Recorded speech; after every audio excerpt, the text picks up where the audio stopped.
Buenas noches, amigos por Israel. Un grato honor volver a juntarnos con ustedes en una actividad muy interesante. Ya van a ver cuando termine la actividad de que realmente conocer a Esteban Sichero Hübner es una experiencia increíble. No le voy a preguntar de su vida personal en este momento. Él va a hablar ahora sobre algo muy importante que es sobre la educación. Tan desvalorizada en nuestro país, tan pocas fichas le ponen los gobiernos a eso, y sabemos que la educación es la base del progreso de cada uno de los países, porque sin educación no tenemos nada. Esteban es lingüista, autor del libro Las llaves de Raquel. Se crió en la extrema pobreza y hoy es docente de la prestigiosa Universidad de Oxford. Estudió Relaciones Internacionales y Ciencias Políticas en la Universidad Hebrea de Jerusalén. Lingüística aplicada y educación en la Universidad de Oxford y filología en la Universidad de Salamanca.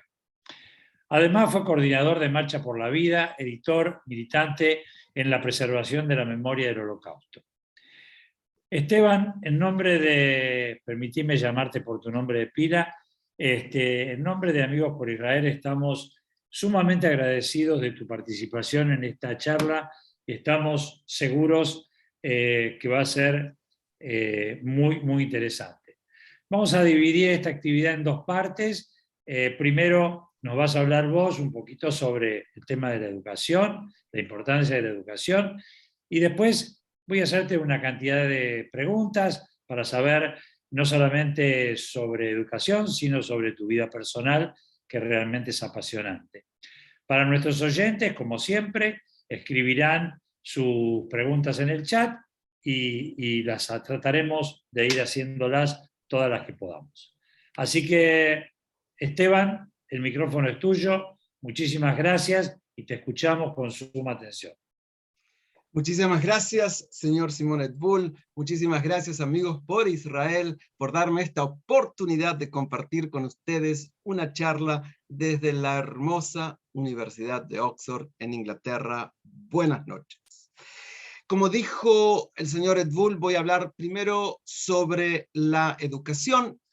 Él le puso un título a mi charla que es Las llaves de la educación. Dividí mi charla en tres partes. La primera sobre conceptos generales, la segunda parte Esteban y la educación, y luego, para concluir, mi visión sobre la educación del futuro. Entonces, zapatero a sus zapatos, comencemos. Cada uno de ustedes va a pensar una imagen en este momento cuando escuchan la palabra educación. ¿Qué imagen se les viene a la cabeza? 1, 2, 3. Ya está. Supongo que a la mayoría se les vino una imagen con los siguientes ingredientes.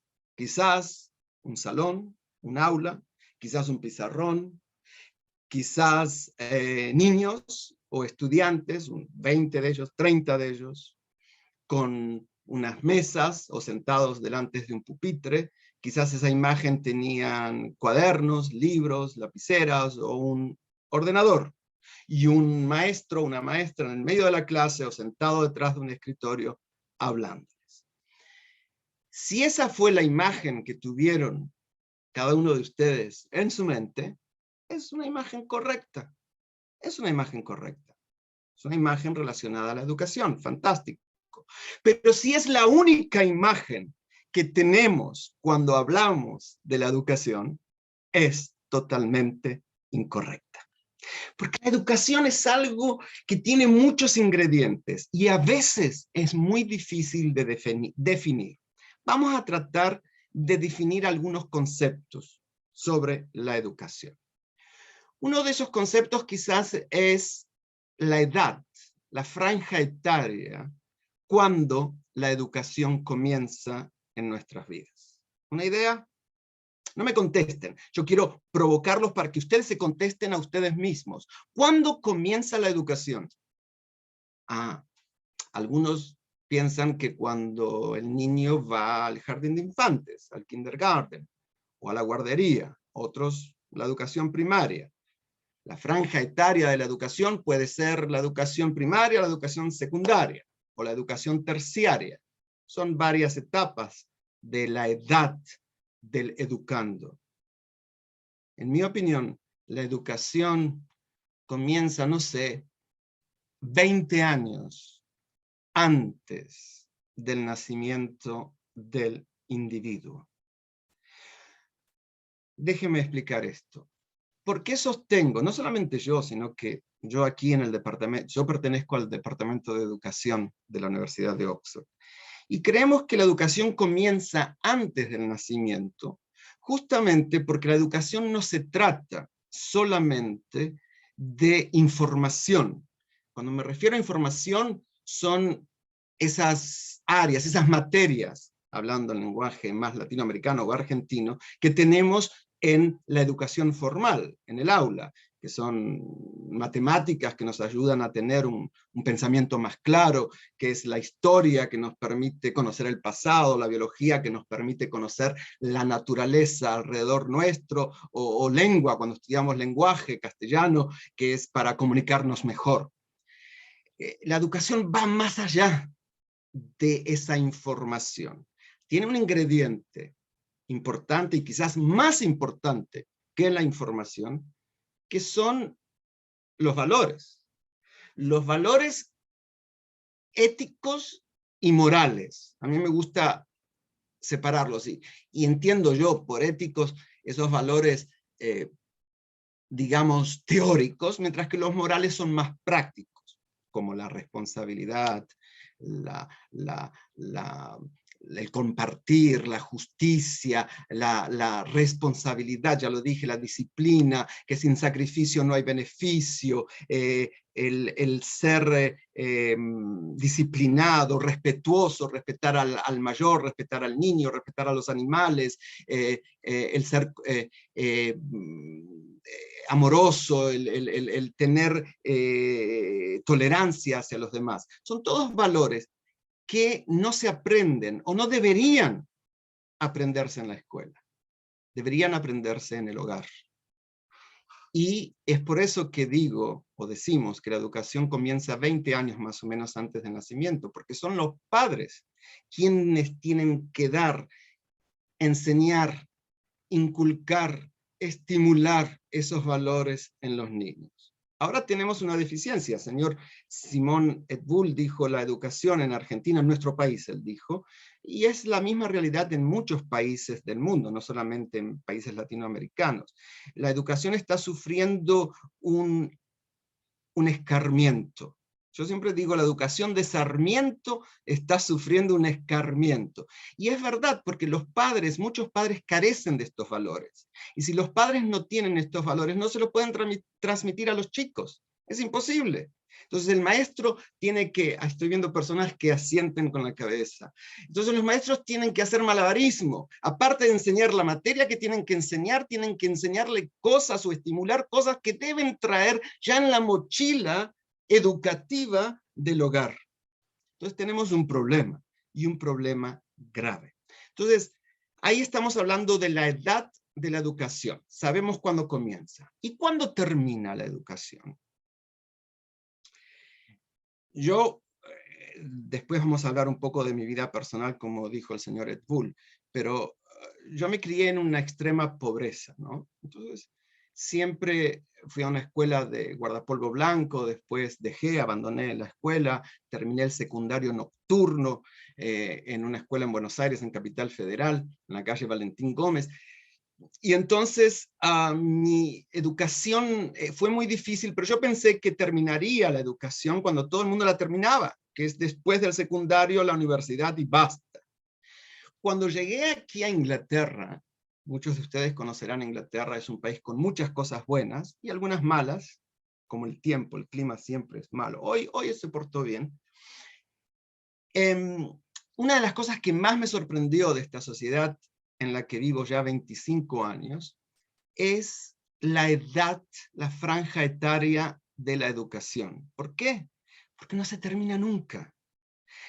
En Argentina y en otros países latinoamericanos, yo tuve la oportunidad de viajar por 82 países y en la mayoría de ellos, vi la misma situación, que a la gente adulta se las esconde. Cuando alguien llega a los 60, 70, 80 años ya a casa, mientras que en la sociedad británica, el adulto está en la flor de la experiencia, es cuando más puede compartir con los jóvenes y siguen activos. Yo en la Universidad de Oxford tuve un estudiante de 92 años.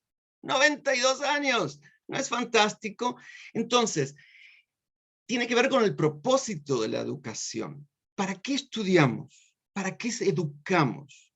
Uno puede decir, bueno, uno se educa para obtener una profesión, un oficio que le permita trabajar y tener un rédito económico, hacer la vida más fácil.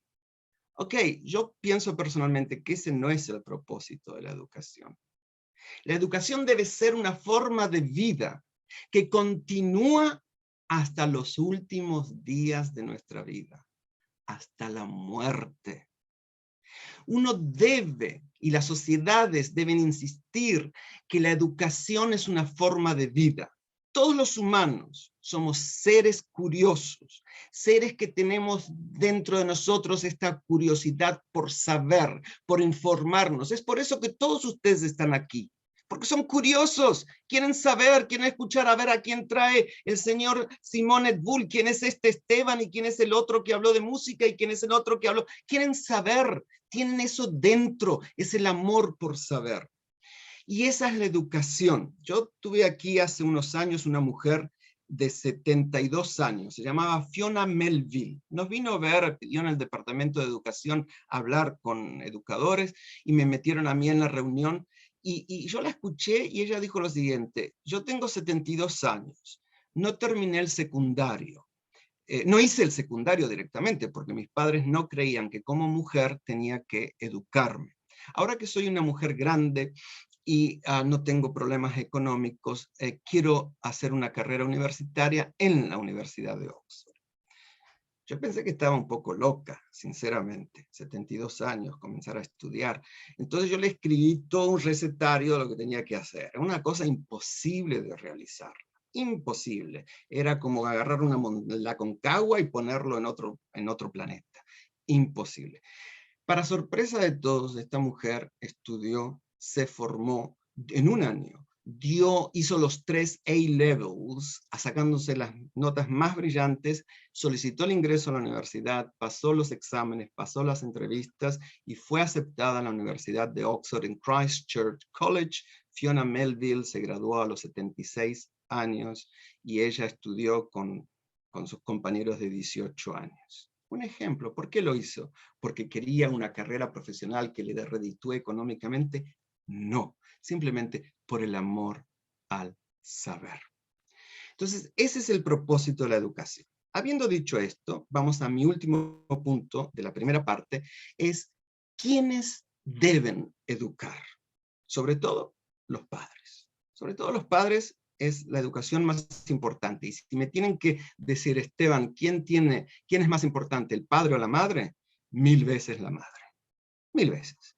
La mujer, hay hombres solteros, hay padres solos, que son excelentes educadores, pero en la edad temprana, la madre tiene esa capacidad única. La madre, la tía, la abuela, tienen esa capacidad única para dedicarse a la educación temprana y el inculcar los valores. El padre es muy importante, no estoy diciendo que no. No estoy diciendo que no, por favor, no me malinterpreten. Dije, si tengo que elegir uno de los dos, siempre voy a elegir a la madre en la edad temprana.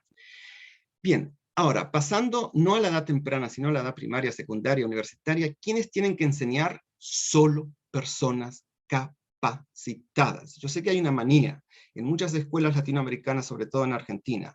¿Sos abogado? ¿Puedes venir a mi escuela a dar instrucción cívica? ¿Sos médico? ¿Puedes venir a mi escuela a dar 2 horas de biología? No, señores, no podemos tener personas sin la capacidad pedagógica, didáctica, enfrente a un alumnado. Es una responsabilidad inmensa. Aquí en la Universidad de Oxford tenemos muchos premios Nobel, investigadores, que no les permitimos hacerse cargo de estudiantes, dar cátedra, si antes no pasan un entrenamiento didáctico de cómo enseñar, cómo manejar un pizarrón, qué decir, qué no decir. Un maestro no puede hablar de ciertos temas. Un maestro no puede hablar de política. Un maestro no puede hablar de religión. Un maestro no puede hablar de temas conflictivos como pueden ser equipos deportivos. Un maestro no puede meterse en áreas porque tiene una responsabilidad que es suprema, que es la de formar un educando. Y la responsabilidad es única. Yo siempre digo que hay maestros que se creen que son la fuente del conocimiento, que saben todo. Eso no existe. Un maestro tiene que ser humilde. Un maestro tiene que dejar la arrogancia de lado. En hebreo se dice muy bien, porque ¿cuál es la palabra para maestro? Muy bien, moré. Y eso viene de un verbo que es leraot. El maestro es el que muestra, significa mostrar. El maestro muestra el camino. El maestro guía al educando. No es la fuente del conocimiento, es quien motiva. Por eso es muy importante tener maestros capacitados, maestros calificados y motivados. La mayor motivación que tiene un maestro es la recompensa económica, sin lugar a dudas. Y no sé por qué los maestros en muchas latitudes del mundo están muy mal pagados, muy mal reconocidos. Yo comencé a enseñar cuando tenía 16 años, en la Villa Miseria de la Cava, en el conurbano bonaerense, en San Isidro. Me di cuenta, los días domingo iba con un grupo de amigos, que había mucha gente que no sabía leer y escribir. Entonces dije, bueno, vamos a enseñarle a los adultos a leer y a escribir. Y ahí le tomé gusto a la enseñanza. Y es fantástico cómo ver que es posible cambiar vidas realmente, y las consecuencias de la enseñanza de un maestro no se pueden medir en el tiempo, porque décadas futuras continúa esa semilla que uno plantó. Por eso digo que los maestros es la profesión más noble que hay. Si no hay maestros, no hay médicos, no hay técnicos, no hay panaderos, no hay pilotos, no hay absolutamente nada. Es la profesión más noble que existe. Para terminar esta sección, que me dieron solamente 20 minutos y los estoy pisando, vamos a hablar un poquito de mi visión de la educación del futuro.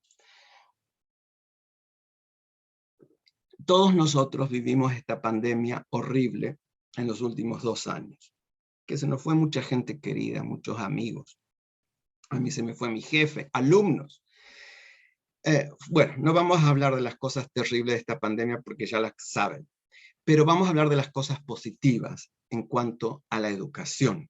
Esta pandemia ya le dio un empujón, algo que ya se venía avisorando, que es un renovamiento en el estilo educativo, en la forma de educar, en la forma de aprender. Ya venía esto, pero la pandemia hizo que le dio un empujón fantástico, un adelanto atroz. ¿Cuántos de ustedes al comienzo de la pandemia se pasaron la información por teléfono? Che, vos sabés que hay una cosa que se llama Zoom, o Zoom, una cosa de esas que te dan charlas y si podemos hacer. Eso lo descubrieron gracias a la pandemia. El mundo conoció Zoom, el mundo conoció Google Meet, el mundo conoció la educación virtual y adelantó muchísimo un proceso ya existente. ¿Cuál es el proceso? ¿Cuál es el futuro de la educación? Esto va a continuar y es bueno que continúe. La educación va a ser mucho más barata. Cada vez tiene que ser más y más barata. Está comprobado que no se necesita tanta presenciabilidad. En todas las áreas, en todas las materias, en todas las edades, no. Eso ya lo sabemos. Ahora voy a explicar esto. Aquí en Oxford tuvimos durante la pandemia, ustedes saben que la Universidad de Oxford es una de las mejores universidades del mundo, ¿no? Siempre está between the top universities of the world, en el top. Y tiene un presupuesto anual de casi 3 billones de dólares, más que el presupuesto anual de muchos países pequeños de Europa del Este o de África. Pero una cosa que se dio cuenta la Universidad de Oxford, y en consecuencia, o en paralelo muchísimas universidades del mundo, es que no es necesario gastar tanta plata en edificios. Tuvimos 350 edificios vacíos que había que mantenerlos. ¿Y es necesario? No. Entonces, lo que se viene ahora es una combinación de virtualidad con presenciabilidad, sobre todo en la edad nuestra, en la edad adulta. En la edad adulta no se justifica tanto la presenciabilidad, pero sí 100% en la edad temprana, la educación primaria y la educación secundaria tiene que ser presencial, porque las escuelas y las casas de estudio también son lugares de sociabilización, donde el educando pone en práctica esos valores que estuvimos hablando hace un rato, de compartir, de respetar, de equidad, de justicia, de paz, de responsabilidad. Entonces nosotros ya estamos formados, somos como esos árboles que ya echaron raíces, ¿sí? Necesitamos sociabilizarnos, no me malinterpreten, pero para educarnos la virtualidad es fantástica. Claro que para las escuelas que quieran ahorrar dinero o convertirse en escuelas alternativas, tienen una gran oportunidad de hacerlo a través de la virtualidad, solo en las materias de humanidades, digamos historia, pero química, física, laboratorio, todas estas materias van a continuar necesitando la presenciabilidad. Es muy importante que los chicos no pierdan ni un día de escuelas. Le preguntaron, y con esto quiero terminar porque ya cumplí mis 20 minutos, le preguntaron a la canciller alemana que ahora se está yendo del gobierno, ya hubo elecciones, pero el que ganó, que era su ministro de Economía, tiene que formar gobierno. Pero le preguntaron a Angela Merkel, señora Merkel, ¿por qué gastó tanto dinero en la educación? Y ella dijo, porque era más barato gastar ese dinero en la educación que en la ignorancia, que mantener a ignorantes. Y tiene toda la razón. Un país, una sociedad educada, tiene menos crimen, tiene menos vandalismo, tiene menos corrupción, tiene menos población de prisiones. Yo estudiaba en la Universidad Hebrea de Jerusalén y en el último año no tenía plata para pagar, me llaman de la tesorería y me dicen, señor Esteban, necesitamos su dinero. Le digo, no tengo. Dice, ¿tenés problemas económicos? Digo, sí, tengo problemas económicos. Dice, mira, el tesorero me dice, la universidad tiene ahora unos programas en las cárceles, que si vos aceptás dar clases en las cárceles, te reducimos la deuda que tenés con la universidad. Y es así que fui maestro en la cárcel, maestro de geografía en la cárcel de Ayalon en Israel. Enseñaba a prisioneros que tenían buena conducta y estudiaban para después reinsertarse en la sociedad de una forma más integrativa. Bueno, una sociedad que invierte en la educación tiene menos presos, tiene menos crímenes, como dije antes, menos injusticias, tiene más salud. Al fin de cuentas, la población vive más. Esto está probado en trabajos longitudinales. Entonces, para concluir, la prioridad de toda sociedad tiene que ser la educación. La segunda prioridad de toda sociedad tiene que ser la educación. Y la tercera prioridad de toda sociedad tiene que ser la educación. Gracias.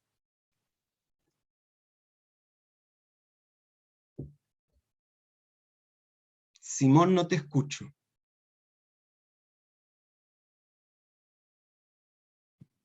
Ahí está. Ahí está, me habían bloqueado el audio. Alguien te Esteban, censuró. yo realmente concuerdo plenamente con todo lo que vos dijiste y me gustaría que todo esto, los gobiernos escuchen esto y entiendan que realmente la base de todo país es la educación. Sin duda. Y bueno, pasemos ahora a que yo pueda hacerte algunas preguntas. Sé que tu historia es una historia alucinante, que incluye una infancia muy pobre, que se desarrolló en La Falda, un pueblo de la provincia de Córdoba que todos conocemos, una historia de violencia familiar complicada, un trabajo desde los 9 años, A mí me gustaría recrear un poquito toda esta historia, que realmente es de las más asombrosas que yo he escuchado en mucho tiempo. Contanos, ¿en qué trabajabas a los 9 años, Esteban? Bien, si querés puedo tutearte, Simón. Obvio, soy Obvio. más joven que tú. Entonces, sí, sin duda. Entonces, vamos a contar un poquito antes de mi trabajo de 9 años. Hay que entender, yo nací en La Falda, ¿sí? En una familia dentro de lo anormal, normal. Mis padres eran amigos. Mi madre a los 15 años queda embarazada de mi hermano Daniel, y después, 3 años más tarde vengo yo. Entonces ya ven, una chica de 15 años casada con uno de 18, 19, terminó en una separación. Entonces, y separación por problemas de fidelidad. Entonces mi madre empaca todo y nos vamos a Buenos Aires, de vivir bien. No vivíamos, nací en La Falda, pero vivía en La Cumbre, enfrente a la Plaza 25 de Mayo, una casita, techo a 2 aguas, aceptable.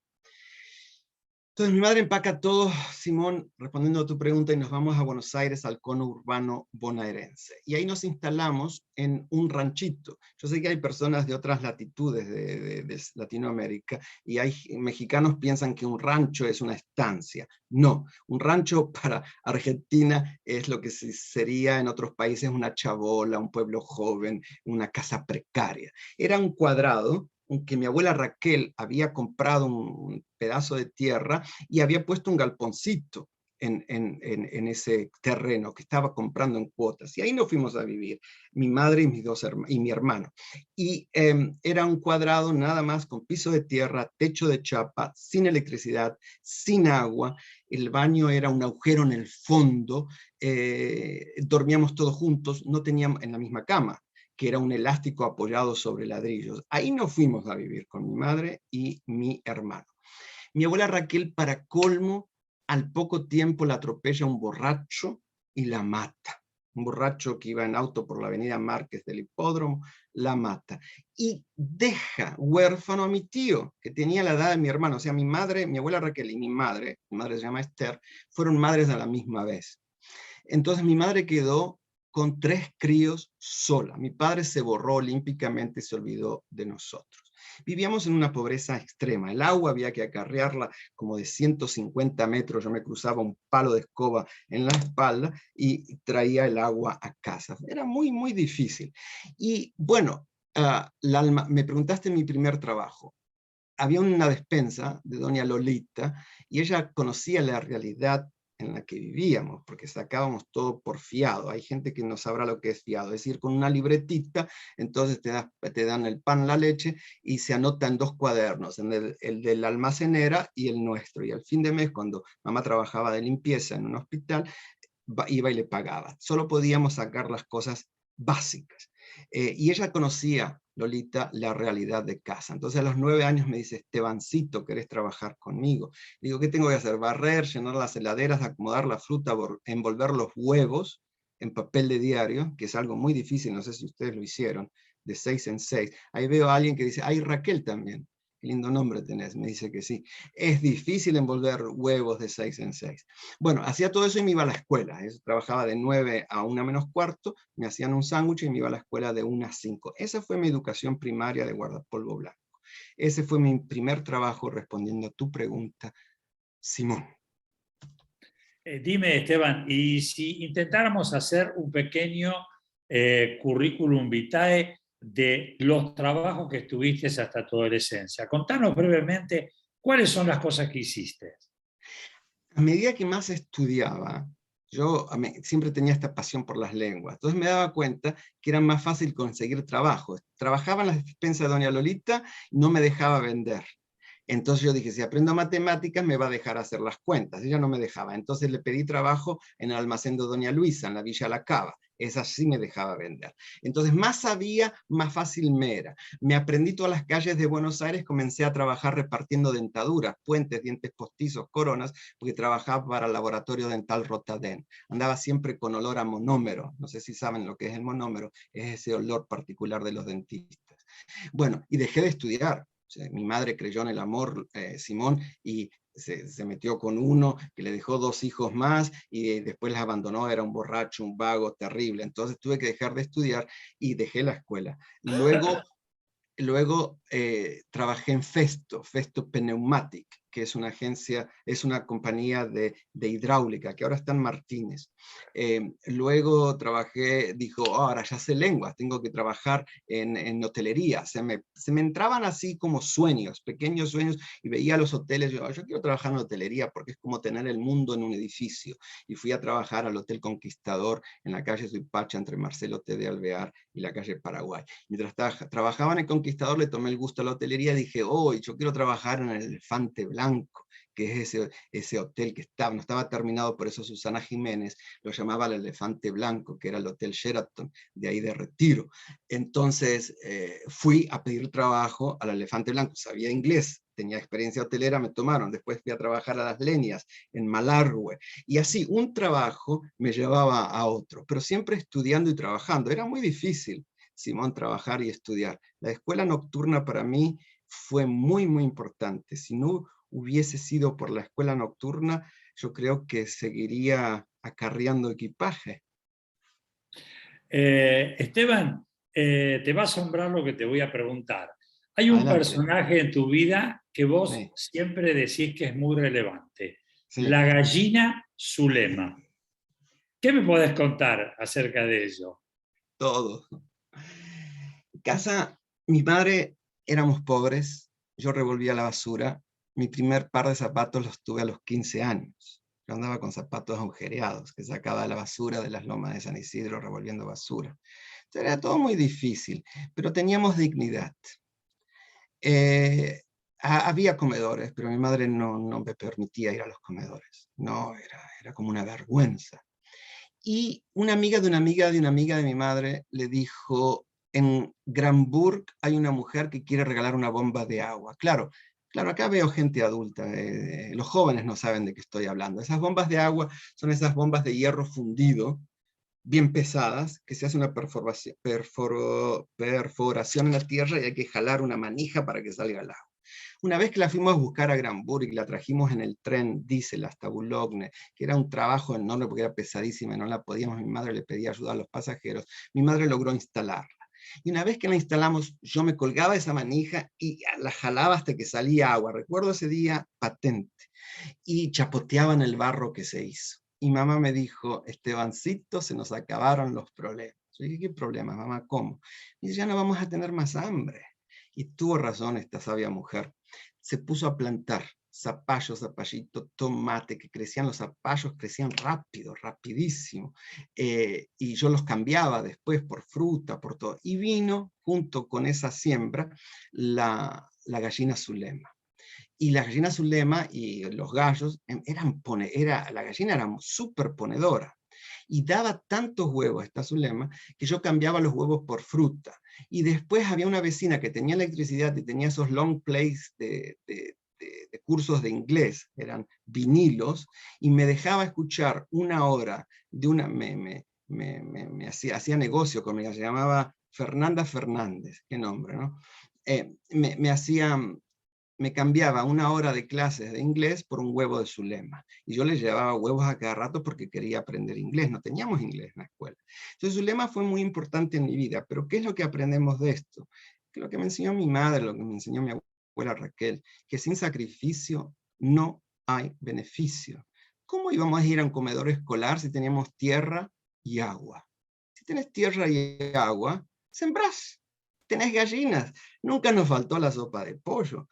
Jamás. Teníamos verdura y las que no teníamos cambiábamos. Yo aprendía el trueque en la escuela, sabía de las clases lo que era el trueque. Iban los vecinos, me daban limones por huevos de Zulema, cambiaba un zapallo por manzanas. Era fantástico, pero Zulema sí tuvo un rol muy importante en mi educación porque gracias a ella aprendí inglés. En un ratito, Esteban, vamos a hablar de tu libro Las llaves de Raquel, vamos a hablar del papel de la imaginación en la vida, del valor de las palabras, siendo que vos sos un especialista en palabras, y vamos a hablar también de, ya en realidad algo tocaste, de qué pudimos aprender de la pandemia, Pero antes quisiera que me cuentes cómo aterrizaste en Oxford. ¿Cómo pasó eso? Uy, te estás salteando un montón, Simón. Bueno, ya estaba allá en Vuelvo. Ok, ok. Yo sé que sos muy buen conductor y tenés una buena memoria. Yo estaba en Israel. En Israel había hecho el ejército. Y en el primer franco que dan en el ejército mismo me paga un viaje a los soldados que se llama Hayalim Bodedim, soldados solos, nos pagan un viaje a Europa, a un país seguro. Entonces un amigo y yo, Rami Levy, nos vinimos a Londres. Y un domingo me dice Rami, ¿por qué no vamos a Oxford hoy? Yo digo, Oxford está en América. Miren lo ignorante que yo era. Yo pensaba que Oxford estaba en Estados Unidos. Hay un Oxford en Estados Unidos, pero es chiquitito.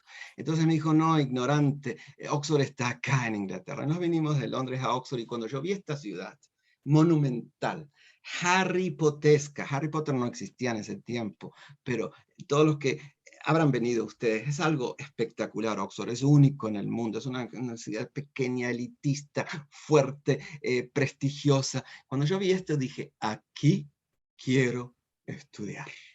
Y me saqué una foto, así que todavía la tengo, yo aquí y The Social Studies Faculty detrás mío.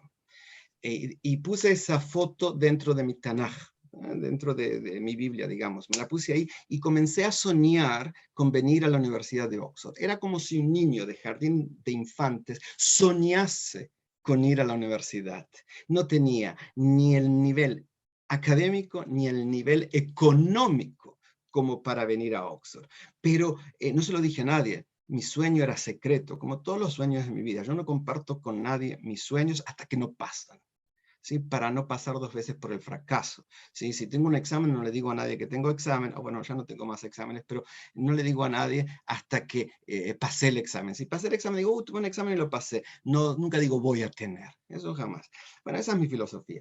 Entonces, y esa fotografía fue la que me hizo soñar con Oxford. Yo me imaginaba en Oxford, con la capa, con the gown, con el mortarboard, con el birrete, yendo en bicicleta y estudiando en esta magnífica universidad. Y eso hizo que yo me preparase para estudiar en Oxford, que mi inglés hotelero, porque una cosa es saber inglés, otra cosa es estudiar en inglés. Esa preposición en cambia todo. Entonces tuve que prepararme en inglés, prepararme para los exámenes, pasar los exámenes. Cuando llegó el momento de aplicar para la universidad, yo estudié primero en la Universidad Hebrea de Jerusalén.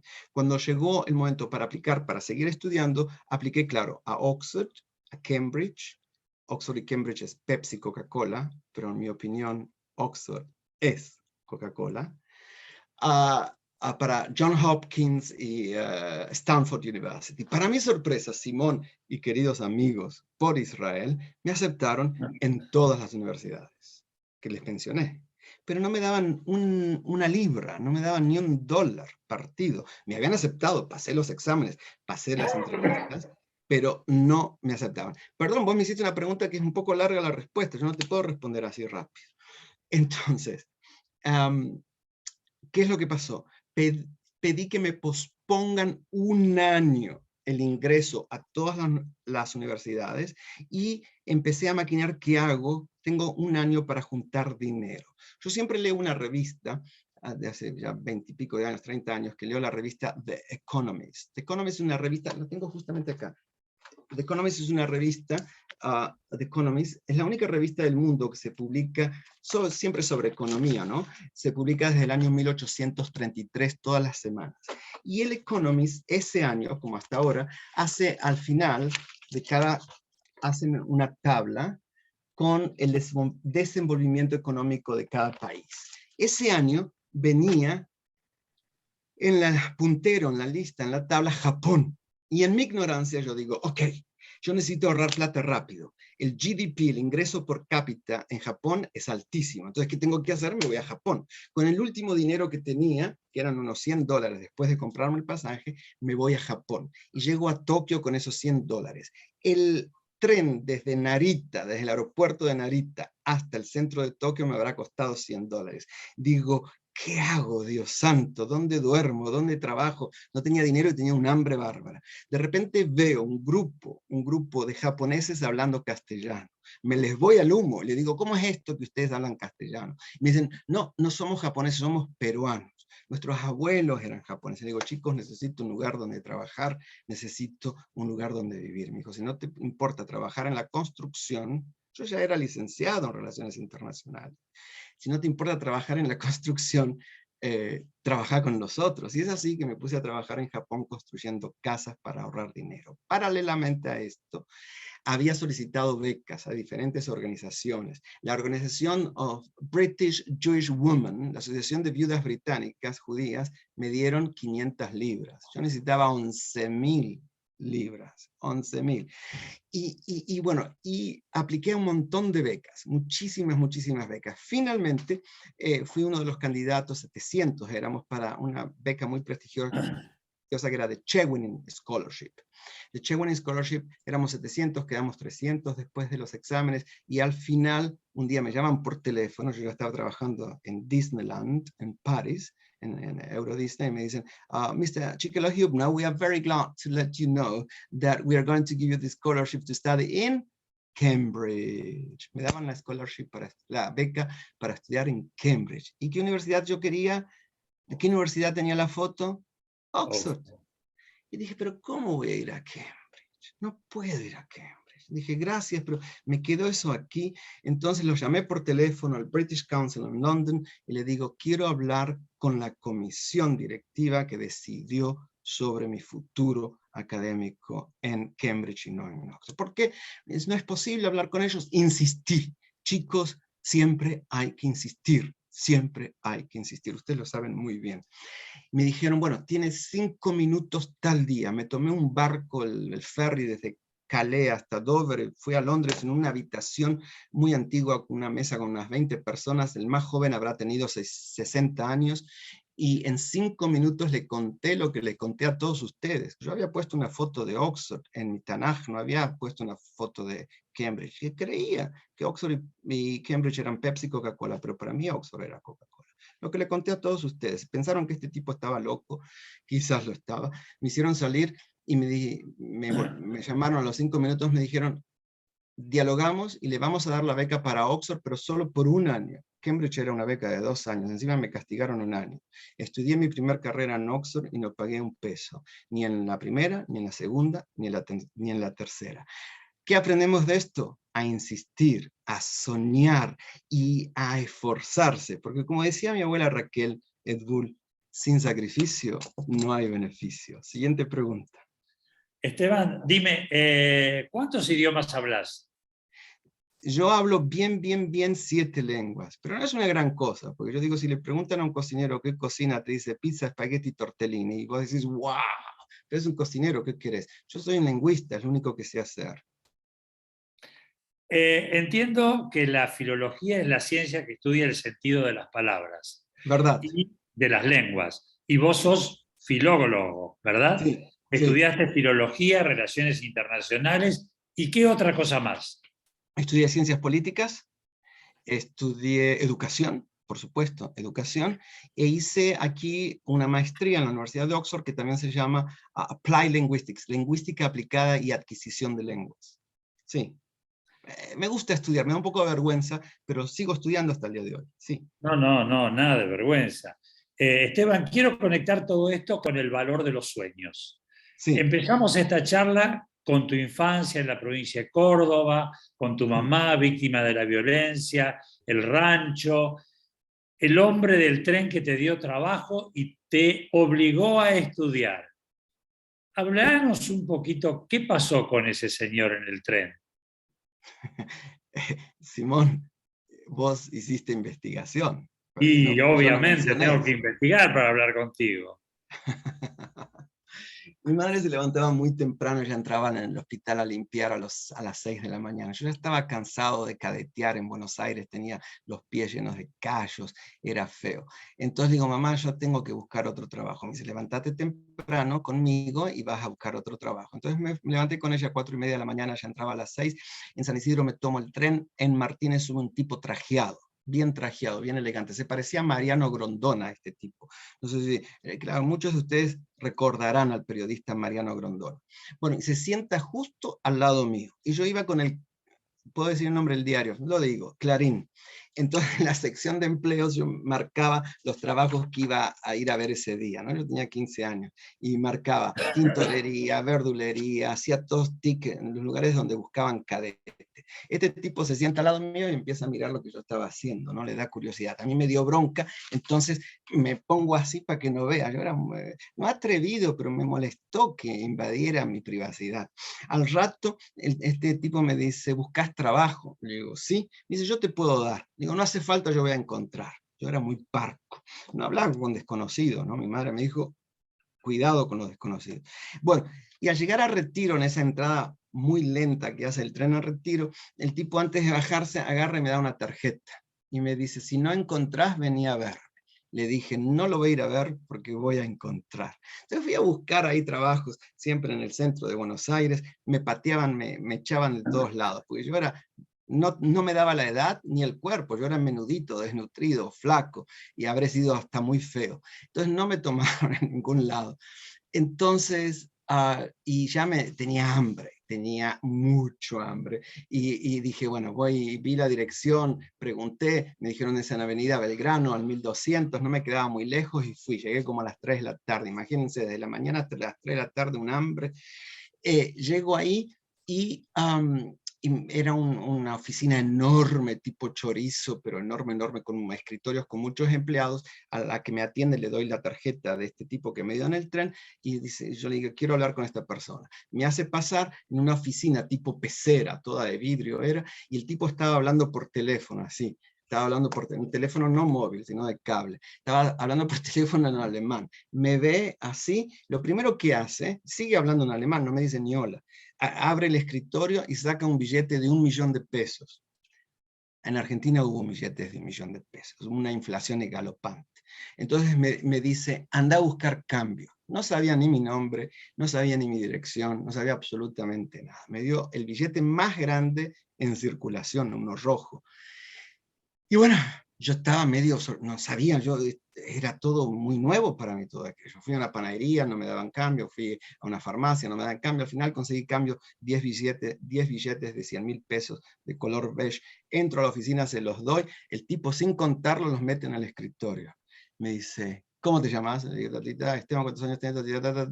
¿Estudias? No, dejé de estudiar. Me dice, a partir de hoy, si querés, puedes ser el cadete en jefe de nuestra empresa, en jefe, no había más cadete que yo. Pero la condición es que estudies, te anotás en un colegio secundario. Yo ya llevaba 2 años sin ir a la escuela, yo había dejado de estudiar. La deserción escolar es un flagelo en todo el mundo, sobre todo en Latinoamérica y sobre todo en Argentina. Es terrible la deserción escolar, y yo era víctima de la deserción escolar. Y él me puso, te doy el trabajo, pero si estudias. Y fue lo mejor que me pasó en la vida, fue el mejor trabajo de mi vida, trabajar en Festo Pneumatic, estaba en Avenida Belgrano, y luego se pasó a Martínez. Quiero rendirle honor a este señor, Germán González Chiappe, era el dueño fundador de esta empresa. Esteban, háblame un poquito del papel de los fracasos en esta secuencia de la búsqueda de los sueños. ¿Qué significan los fracasos para vos? Todo. Son muy importantes los fracasos, muy importantes. Yo le digo siempre a mis estudiantes que tienen que soñar. Sueñen y se van a encontrar con muchísimos obstáculos. Lo que tiene que hacer uno es capitalizar en los fracasos, capitalizar en los obstáculos, porque eso nos fortalece. Yo ahora soy profesor, yo tomo exámenes, valoro mucho más el estudiante que no pasó el examen a la primera vuelta, que lo pasa a la segunda o la tercera, porque se cayó y se volvió a levantar, y cuando vuelven con una energía extraordinaria. Yo aquí mi día cotidiano, yo me codeo constantemente ayer con un científico, con premios Nobel, con investigadores, con gente maravillosa, y estaba hablando con uno que me dice, bueno, está el caso de Paul Ehrlich. Paul Ehrlich fue en el siglo pasado, la gente moría mucho de sífilis, entonces él descubrió un componente químico para curar la sífilis, y le puso el nombre a este componente químico la fórmula 606. Y le preguntaron a Paul Ehrlich, ¿por qué le pusiste, era un judío alemán, ¿por qué le pusiste ese nombre tan raro, fórmula 606? Y él responde, porque 605 veces fracasé y di en la tecla a la vez 606.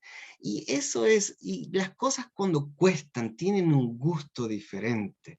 Entonces el fracaso sirve para capitalizar. El problema es, Simón, si no tenemos la fortaleza psicológica para levantarnos cuando fracasamos, nos estancamos. Entonces mi mensaje para los jóvenes, para los adultos, para todas las edades, es que soñemos. Y cuando encontremos un fracaso, tenemos que tener esa fortaleza psicológica que está dentro nuestro. Hay que sacarla. Generalmente está un poco oxidada, pero hay que sacarla y volverse a levantar. El fracaso es muy importante. En un momento escuché decirte que hay que embarazarse de los sueños. Sí. Creo que son palabras tuyas. Sí. Una reflexión acerca de la relación de la educación con la pobreza. Muy, muy cercana. Muy, muy cercana. Yo no digo, y quiero ser claro en esto, que para salir de la pobreza es sine qua non, es imprescindible educarse. No. No estoy diciendo que la educación es la que soluciona el problema de pobreza. No, la pobreza se soluciona con la creación de trabajo, nada más, con el crecimiento económico. Con eso se soluciona la pobreza. La educación fue importante en mi caso. Hay personas que no han estudiado y tienen una vida exitosa, tienen un buen pasar. Y hay personas que han estudiado, que son médicos que manejan taxis o tienen trabajos manuales. ¿Sí? Entonces, yo no estoy de acuerdo en esa correlación absoluta. Sí hay una injerencia de educación y pobreza. Si uno se educa, es mucho más fácil salir de la pobreza. Quiero aclarar eso. En mi vida personal, la educación me dio las herramientas necesarias para salir de la pobreza. Y esa pobreza es la que yo siempre digo, hoy se convirtió en mi mayor riqueza. La pobreza de antaño. Porque una persona necesita muy poco, Simón, para ser feliz. Muy, muy, muy poco. Pirkei Avot, la ética de los padres, que yo leo mucho porque me encanta, dice que rico no es quien más tiene, sino quien menos necesita. Y yo soy muy rico, porque esa pobreza de antaño me hizo rico. Se necesita muy poco para ser feliz. Esteban, vamos a hablar ahora un poquito de tu libro, Las llaves de Raquel. En un momento te escuché decir de que era una historia autobiográfica. ¿Quién es Raquel? Aunque me lo imagino. Raquel fue mi abuela, la madre de mi madre. Mi madre se llama Esther. Y Raquel fue una mujer muy sacrificada, fue una mujer que yo la escuché. Las abuelas tienen un rol muy importante, ¿no? En la educación de los nietos, sobre todo si la madre es rebelde, como lo era mi madre. Hay que entender que mi madre era muy jovencita. Ella fue madre a los 15 años.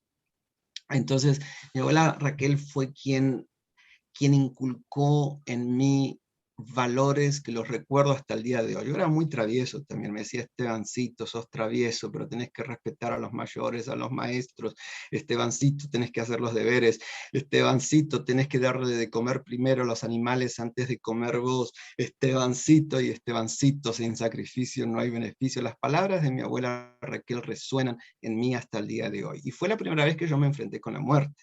Mi abuela Raquel muere de una forma trágica, como ya lo conté. Entonces el título del libro se llama Las llaves de Raquel, porque justamente el libro habla de otras llaves también, llaves físicas, no quiero contar porque si no, no cuento todo el libro, pero llaves físicas y llaves también abstractas, y lleva el nombre de mi abuela Raquel. Y cada capítulo del libro tiene el nombre de una mujer. Este libro se puede conseguir en Mercado Libre, hicimos una versión más socialista, para la realidad de Argentina de hoy en día, pero tiene el mismo contenido que la otra versión que está en Amazon, el mismo contenido, exactamente el mismo contenido, en Amazon se puede encontrar, y también en inglés, para quien quiere leerlo en inglés, es Rachel's Keys. Entonces es un libro para niños, para adolescentes y adultos. Un libro que motiva, que entretiene, y bueno, fue el cumplimiento de otro sueño escribir este libro. Pasando a otro tema, Esteban, voy a tocar un tema, Maradona y Oxford.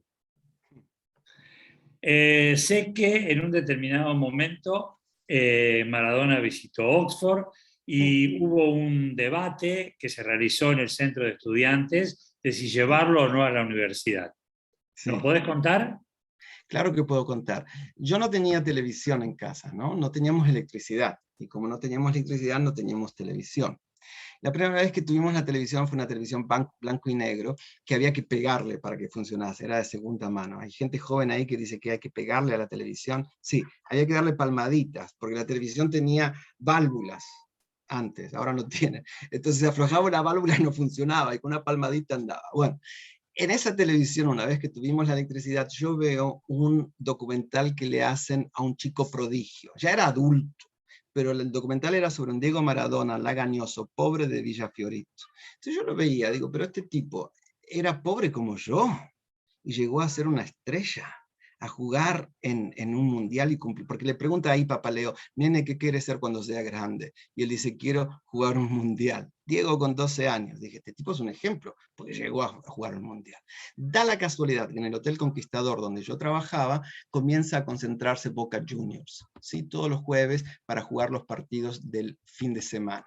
Y entre ellos, ¿quién venía de Casa Amarilla todos los jueves durante la época de la liga? Diego Maradona. Y yo me le iba al humo, porque era mi ídolo, mi ídolo. Él no me daba pelota. Pasa el tiempo y poco a poco todos los jueves me lo voy poniendo en el bolsillo, ¿no? Me traía caramelos, desarrollamos conocía mi nombre, me daba un beso, creaba, teníamos, ya no está, la misma altura. Entonces eso creaba un poco de pica entre los compañeros del Hotel El Conquistador. Pasa el tiempo, los años, y yo soy estudiante aquí en la Universidad de Oxford y soy presidente del Centro Estudiante Lehaim y activo en el committee de Oxford Union que mencionaste, que es The Debating Society, la sociedad de debates más importantes del mundo. Y teníamos que traer personajes muy importantes para hablar al estudiantado. No es como los centros de estudiantes de Argentina o de Latinoamérica que hacen ruido, ponen pintadas y todas esas cosas, es más para defender los derechos de los estudiantes. En Latinoamérica, aquí es como para hacer actividades extracurriculares que enriquezcan la vida del estudiantado. Entonces, entre todas las personas que invité, traje a Mikhail Gorbachev, a Isaac Shamir, el primer ministro de Israel, a muchísima gente importante, pero mi sueño era traer a Diego Maradona. ¿Por qué? Yo sé que hay gente aquí que me está mirando ahora, amigos por Israel, que no quieren a Maradona. Y yo los entiendo a ustedes, porque era un personaje bastante no querible también. Es un personaje que apoyó a dictaduras, un personaje que tuvo una vida bastante criticable, si se quiere. Pero en las palabras de Maradona, él era un ejemplo. ¿Cómo? ¿Maradona un ejemplo? Sí, señores. Maradona era un ejemplo de lo que hay que hacer y un ejemplo de lo que no hay que hacer. Porque Maradona no nació Maradona. Maradona se hizo Maradona. ¿A través de qué? Del sacrificio. Se levantaba temprano, iba a entrenar con el estómago vacío, él revolvía la basura para juntar aluminio, me lo contó él en Nueva York. Entonces, para mí traerlo a Oxford era el cumplimiento de un sueño. Y lo logré. Maradona vino a Oxford, me llevó él a Nueva York, viajamos en Concord aquí y comenzamos una amistad que duró hasta los últimos días. Él en su libro Yo soy el Diego de la gente me menciona 2 veces y cuenta lo que les conté a todos ustedes diciendo que yo le hice uno de los mejores regalos que recibió en su vida, que fue venir a hablarle al estudiantado de una prestigiosa universidad. Maradona era un ejemplo de lo que hay que hacer y un ejemplo de lo que no hay que hacer. Esteban, te voy a hacer una pregunta que todos nuestros oyentes de Amigos por Israel van a pensar, Simón se volvió loco, lo que le va a preguntar. A ver. Pero yo te lo voy a preguntar porque yo sé que hay una historia muy jugosa. ¿Qué te pasó con el obelisco de Buenos Aires? Ok, Simón, hay que aclararle aquí a la gente, porque no todos son de Argentina, ¿no? El obelisco, salvando las diferencias, es el equivalente a la Torre Eiffel de París o al Big Ben. Es un landmark, es un símbolo de Argentina, ¿no? Entonces, habrá gente de otros países y ¿qué es el obelisco? Entonces es como el símbolo, es el centro de la República. Si no me equivoco, debe ser hasta el kilómetro cero, o la pirámide de Mayo, no lo sé. No importa, está en el centro de la República. Yo era un ignorante. Yo, aparte de la falda y de la cumbre, había ido a ese barrio en el conurbano pobre y no había salido de ahí. Entonces llevaba ya 2 años sin salir quizás 5 cuadras a la redonda. La escuela para colmo quedaba cerca. Siempre andaba piojoso, sucio. Me hacían bullying. Yo era víctima de bullying.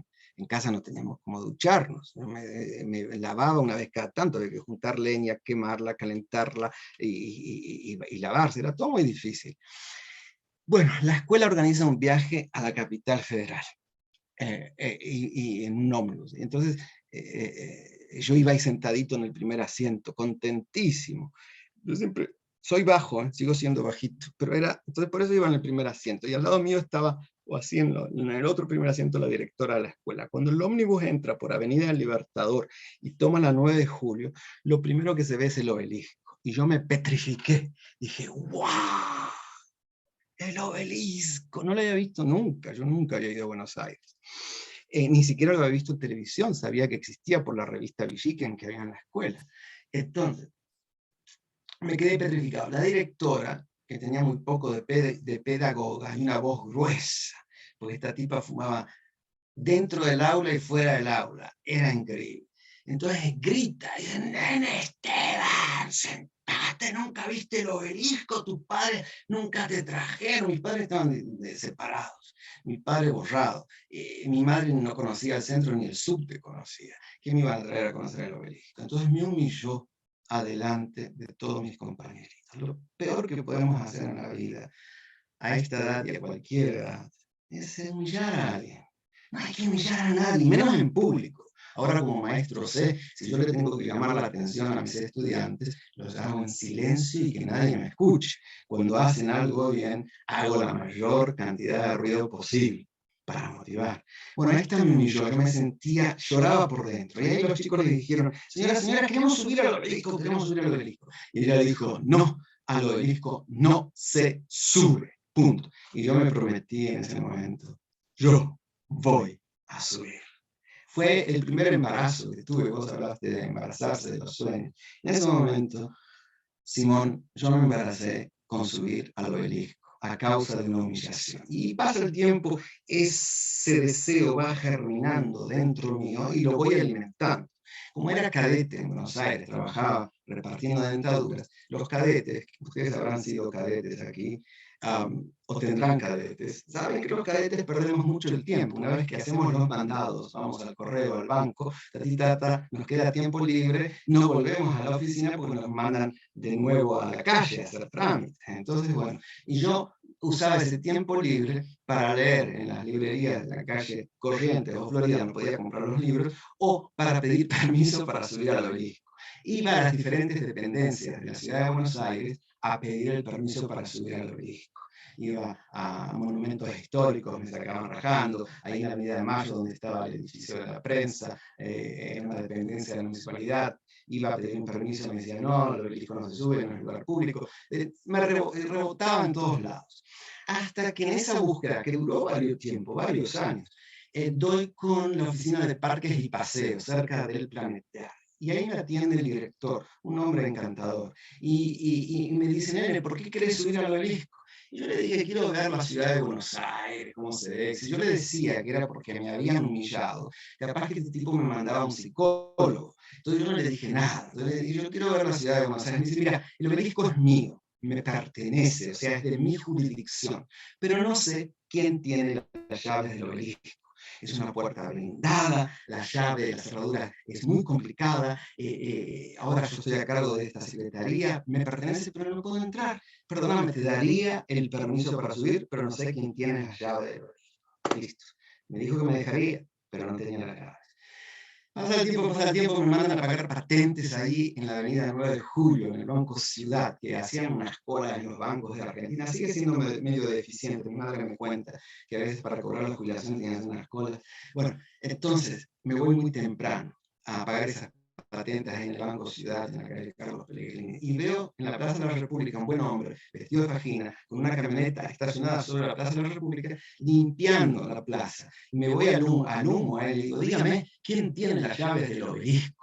Y me dice este hombre, yo no sé, habla con el ingeniero Becerra, tal vez. Entonces agarré y tomé el número que estaba en la puerta de esa camioneta, que decía Manliva, Cliva, Mantenga Limpia Buenos Aires, no me acuerdo. Tomé el número y llamé por teléfono. Y digo, por favor, con el ingeniero Becerra por un asunto de la Municipalidad de Buenos Aires. Y ahí es cuando ocurre un milagro, gente, amigos por Israel. Casi se me cae el tubo del teléfono. El tipo del otro lado, este tal Becerra, dice, yo sé por qué se está llamando. Usted quiere las llaves del obelisco. Lo que pasaba, este tipo tenía un cargo de conciencia, porque como ingeniero, y me cuenta, tenía cargo de la construcción de la Gran Tarima para que el Papa, en su visita a Buenos Aires, cuando vino años anteriores, dé la Gran Misa. Y al último momento, la curia cambió el lugar al monumento de los españoles. Él me cuenta, y me quedé con las llaves. Perdóneme, ya mismo se las mando con un cadete. Yo dije, no se preocupe, yo le mando mi cadete. ¿Y quién fue como cadete? Yo. A buscar a la calle Pacheco de Melo las llaves del obelisco. Me las dieron en un sobre, se las llevo al secretario de Parques y Paseos, y este tipo cuando me ve dice, ¿qué es esto? Le comienzo a contar lo que le estoy contando a todos ustedes, y me dice, te mereces subir, te mereces. Era una llave grande, heráldica, tipo serreta con un montón de dientes, muy complicada. Me dice, romper la cerradura de esa puerta, ahora tiene rejas el obelisco, antes no tenía. Romper esa puerta es algo costoso, te mereces ser ciudadano ilustre de la ciudad de Buenos Aires. Elegí el día y te dejo subir. Me elegí en un día de agosto con un grupo de amigos de la escuela, y yo andaba con alpargatas, no tenía calzado. Como dije, yo tuve calzado muy grande. Y cuando llego al obelisco, yo abro la puerta, me dio la llave uno de empleado municipal que me estaba esperando, y abro y pensaba en una escalera caracol, un ascensor, nada. Es una escalera bombero, con unos hierros así cruzados que mis alpargatas hacían doler la planta del pie. Y a medida que voy subiendo, sin casco, sin soga, sin seguridad, sin nada, a medida que voy subiendo, estoy conquistando ese sueño. Y cuando llego a la punta del obelisco, me llevé un graffiti, yo siempre ando con fibrones, y puse en la puerta interior del obelisco, en la pared, hace falta aprender mucho para comprender que lo único que hay que aprender es a comprender. Porque nadie me entendía por qué quería subir al obelisco. Quería subir al obelisco porque me habían humillado de niño. Y yo dije, si yo cumplo la meta del obelisco, voy a poder cumplir mis otras metas, que es terminar el secundario e ir a una universidad. ¿Qué aprendemos de esto? No hay que humillar a nadie. Si no quieren subir al obelisco. Esteban, tengo dos preguntas para terminar nuestra charla. La primera, voy a salir de toda la historia y me gustaría que me cuentes tu relación con el judaísmo y con el Estado de Israel. La relación con el judaísmo existió siempre, pero inexistente, de una manera latente. La otra vez escuchaba al rabino Daniel Sigal de Aish Latino, que hablaba de una familia que tenía un tesoro, era metafórico, ¿no? Tenía un tesoro sepultado en la casa y no sabían. Y le llegaba una carta diciendo, o la llamaban por teléfono diciendo, tienen un tesoro en la casa. Dice, ¿cómo tenemos un tesoro? Sí, tenían un tesoro enterrado en la casa. O sea, técnicamente eran ricos, pero no lo sabían. Lo mismo con el judaísmo. Mi madre fue una mujer muy rebelde. Como dije, se casó quedó embarazada a los 15 años. Mi abuela muere muy joven. Entonces, no había más familia. Entonces, no sabíamos absolutamente nada. Sabíamos que algo había. Yo siempre fui sionista. Mi madre me inculcó el amor por Israel, equivocadamente, porque decía que Israel tenía calles de oro, ¿no? Jerusalén calles de oro. Pero de todas maneras, eso sí estaba muy claro. Y mi abuela Raquel me hablaba de Palestina, ¿no? Todo eso era muy claro. Pero viene a través de la educación. Un profesor en la escuela secundaria, el profesor de geografía, se llamaba Eduardo Ciosi, dice, chicos, para ser personas equilibradas mentalmente, tienen que visitar los países que llevan en la sangre y hablar la lengua de los países que llevan en la sangre. Claro, yo me miro y digo, lo lógico sería entonces me vaya a Italia y comienzo a indagar en mi familia y me dicen, Sefaradia, tengo que ir a Sefaradia. Digo, ¿qué es Sefaradia? Es España, España no me interesa, entonces lo lógico era Israel. Y ahí comenzó a gestarse dentro mío mi deseo por ir a Israel y conocer su lengua sobre todo. Entonces comencé a estudiar en la AMIA antigua, hebreo, y todos mis trabajos que te mencioné antes siempre tuvieron ese ingrediente de juntar dinero para Israel, pero desde una manera secular. Israel, la religión, y eso también se lo debo a la judeidad argentina, ¿no? Que generalmente ven a la religión como, no todos, ¿no? Pero en mi época, sobre todo, a los ortodoxos o religiosos, dozim, se les dice huelen mal, son locos, son extremistas y demás. Entonces yo tenía una opinión negativa. Bueno, es así que me voy a Israel. Fue muy difícil el comienzo mío en Israel. Trabajé en un kibbutz para Joresh, recogiendo paltas y abocados. Y después, cuando estaba en el ejército, tu pregunta fue con el judaísmo. Me imagino que te referís judaísmo religión. El judaísmo tiene varios ingredientes. Yo no quería saber nada con la religión, absolutamente nada. Y un día en el ejército me dan un día franco y yo salgo con el uniforme Aleph, que es el uniforme elegante, digamos, porque hay Aleph y Bet, y con mi arma Uzi, mi primer franco. Yo me sentía rey del universo. Bajito, petizo, rey del universo. Me tomo un colectivo en Jerusalén para ir a Kiryat Yoel, en Jerusalén, en un colectivo medio vacío, en los asientos de 4. Hay 2 y 2. ¿Quién se me sienta enfrente? Un religioso. Era más que religioso, era litaí, lituano, tenía unas peots. Sí, no sé cómo se dice en castellano, larguísimos aquí. Y yo ahí, el gallito, le digo, mata Secan, תשב במקום אחר, למה אתה יושב מולי? ¿Por qué te sentás enfrente mío? Ándate de otro lado. Yo era un gallito. El tipo no solamente no se va, sino que me comienza a hablar. Y me cayó simpático. Y me dice, escúchame, ¿querés venir a mi casa para Shabbat? Le digo, escúchame, ¿querés venir conmigo al cine? Y el tipo, ¿sabe qué me dice? Sí, voy. Si vos te prometés que venís a casa para Shabbat, voy al cine. Y es así que combinamos, le puse las pelotas dentro de un gorro, le di mis pantalones de jeans y fuimos al cine a ver una película de lobos. Se agarraba del asiento así, estaba petrificado, no podía creerlo. Entonces yo tenía que cumplir, ir a Shabbat. Y fui a su casa para Shabbat y vi a una familia por primera vez religiosa, ortodoxa, yo nunca sabía nada de la ortodoxia, que se querían, que se respetaban, inteligentes. Y bueno, entonces fue mi encuentro, mi reencuentro, se llama en hebreo la de Teshuvah, fue gradual, muy reticente. Y si me preguntás si me arrepiento de algo en mi vida, fue de no haber descubierto este tesoro antes, un tesoro que me pertenecía a mi herencia. Y comencé poco a poco a observar Shabbat.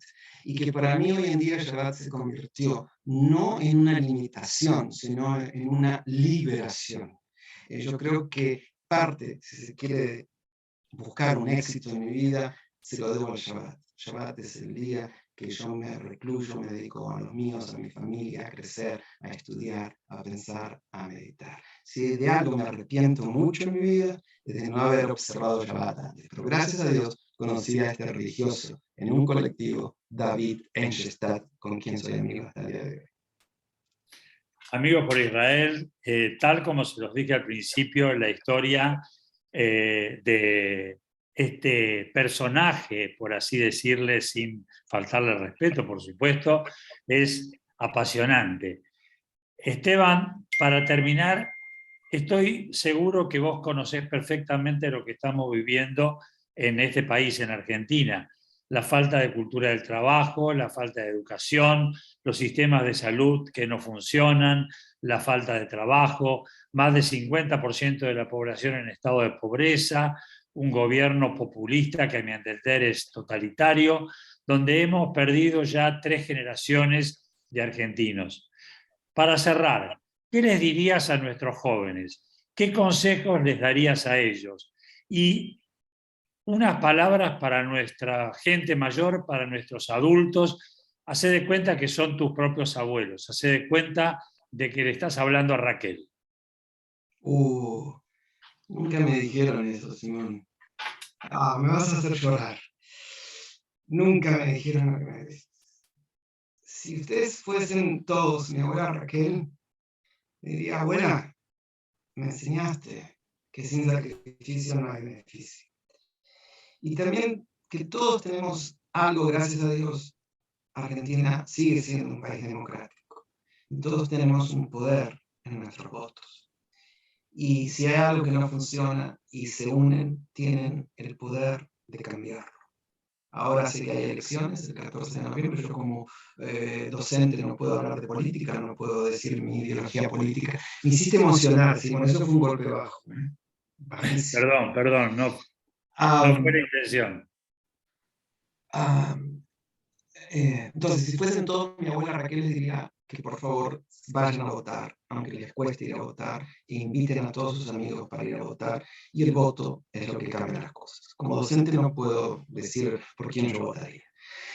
A los jóvenes, que sueñen, por favor, que sueñen, y que sueñen alto, y que se concentren, y sin distracciones, que hagan todo lo posible para cumplir sus sueños, porque un sueño no cumplido es una frustración que uno acarrea por el resto de la vida.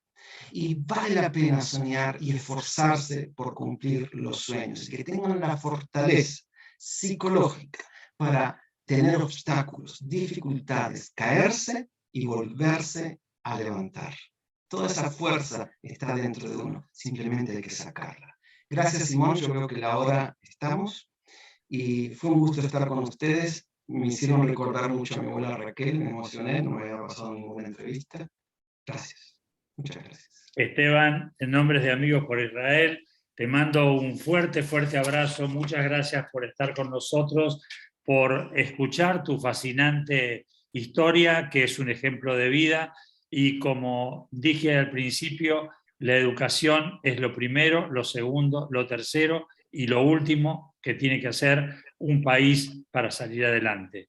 Y permitime que invite a todos nuestros oyentes para el próximo sábado a las 19 horas, donde transmitiremos un concierto de música klezmer, el conjunto Shekoyok de España, de la Fundación Juan March.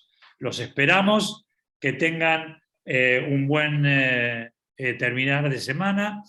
Les mando un abrazo fuerte a todos ustedes y nuevamente, Esteban, un gusto realmente increíble de haber conversado contigo. Muchísimas gracias. Si pueden y tienen Instagram, síganme en Instagram. Muchísimas gracias a todos. Gracias. El nombre y el apellido no dijeron. Sí, yo después te digo porque lo tengo anotado. Bueno. Maravilloso, realmente maravilloso. Gracias. Muchísimas gracias. Muchas gracias. Esteban. ¿Qué edad tenés, Esteban? Muchas gracias. ¿Qué edad tenés, Esteban? Muchos. Muchos. Pero tenés menos que yo. ¿Cuánto tenés? Chao, chicos. Adiós. Gracias por lo de chicos. Adiós. Somos muy chicos lindos grandes. Abrazarnos a cada uno. Un placer haberte escuchado. Un placer muy Mira, grande. mi amigo Benichey. Esteban, que un placer. ejemplo de vida. Fantástico. Gracias. Sigan Esteban, soñando. Esteban, sos un ejemplo de vida, te felicito. Gracias. Son un ejemplo. Ustedes siguen activos a pesar de tener edad adulta. Siguen activos. Felicitaciones. Sofía, Ahora, porque somos jóvenes de corazón. Muy bien. Felicitaciones. Pasar un día sin ayudar a alguien, sin darle algo a Algunos alguien, darle los oídos. Ya ni el Gracias. corazón tenemos joven, pero el ánimo sí. ahora no, mañana. Gracias, Esteban. He aprendido de vos muchísimo. Gracias. Yo también. Voy a No se comprar te- un libro y le voy a regalar a mi familia. Gracias. Voy a ir a Argentina el 12 de octubre, la semana próxima. Voy a Argentina. Van a ser mi hija en noviembre, entonces tengo que estar. Entonces, un abrazo para todos ustedes y quizás nos crucemos. Adiós, gracias. Es un orgullo haberte conocido, es un orgullo y te agradezco infinitamente. Que tengas salud y alegría. Amén, amén. Voy a cortar. Gracias. Adiós, adiós.